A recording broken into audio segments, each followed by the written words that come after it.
Mentri Rangbah Konrad ke sangma ula Plie Paidbah ya Lumshnong C&Rd block Hais Jaintia Hills District rengkat bat kejeng don lang Mentri Ketenat Commerce and Industries uba sungai halang dhar bat Amerika than uba shit lang pale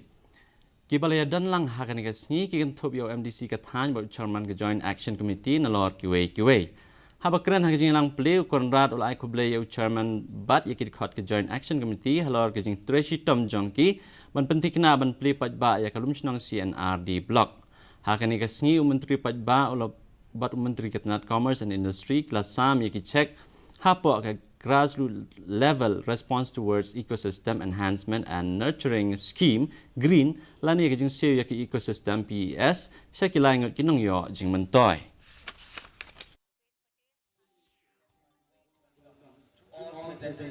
Lord Cabinet Minister, Commerce and Industry, Shri Facilities. This kind of administrative offices,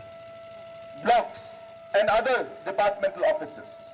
Imagine people of Ratachera, people of Huroi, people of Hingaria had to travel for 4 hours to go to the block office to get simple developmental schemes,